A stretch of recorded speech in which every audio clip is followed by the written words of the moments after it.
There is an ancient superstition in the village of Kutu, a belief passed down through generations. When your name is called the first time, never answer. Only respond if your name is called twice. The elders say it is to protect the living from the wandering spirits, creatures from the shadows who mimic the voices of loved ones, luring unsuspecting souls into the darkness.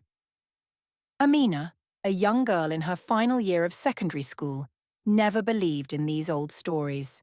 She was raised in the city and returned to the village only recently to stay with her grandmother, Mama Kinda, after her parents left for work overseas.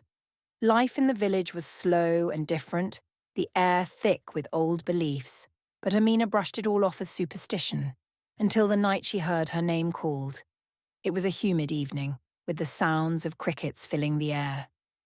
Amina sat at her desk, dressed in her school uniform, struggling to focus on her homework. The candle beside her flickered as a gust of wind rustled the leaves outside. She heard it then, soft but clear. Amina, ... She froze, her pen hovering over the paper. The voice was so familiar, so comforting. It sounded just like her mother. Her heart leapt, and for a moment she felt the urge to respond, to say, "Yes, Mama?" But then she remembered what her grandmother had told her: never answer the first time. Her breath caught in her throat. She waited, listening. The seconds dragged on, heavy with tension. Then the voice came again, louder this time. "Amina." She exhaled sharply.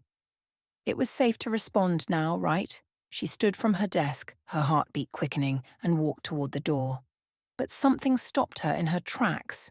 The voice, it was the same, but there was something off, something wrong. It lacked warmth. It felt cold, empty. Her stomach twisted in fear, and she slowly backed away from the door, her hands trembling. The next day, at school, she tried to tell her friends about the strange experience. Chika, her best friend, scoffed. "It's just a silly superstition," he said, laughing. "My grandfather used to tell me the same thing. There's no such thing as spirits. Maybe your grandma's just trying to scare you." But there was one girl in the group, Zainab, who remained silent. Her eyes darkened as Amina spoke, and when the others left, she pulled Amina aside. "You did the right thing by not answering," Zainab whispered. "My brother Femi, he answered the first time, last year, and we never saw him again." Amina's blood ran cold. Zainab told her how Femi had heard their father's voice calling his name late one night. Without hesitation, he had answered on the first call, thinking his father needed help. The next morning, Femi was gone.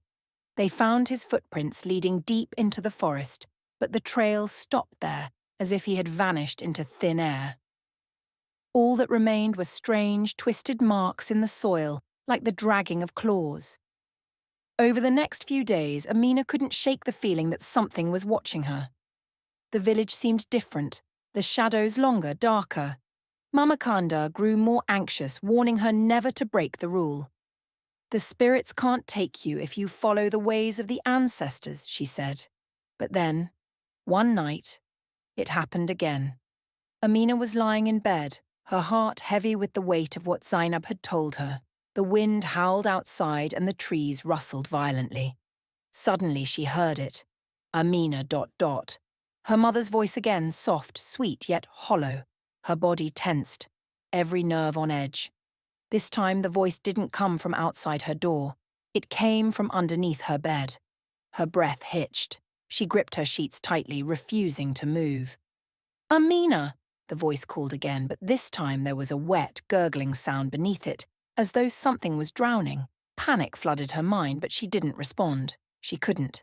She knew that if she answered, whatever it was would drag her away, just like it had taken Femi. The room grew colder. Slowly she turned her head to look under the bed, and what she saw made her blood curdle.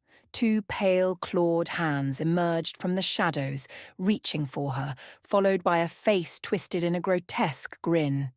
Her own reflection staring back at her, but distorted, as though someone had stretched her skin over a demon. Amina screamed and bolted from the room.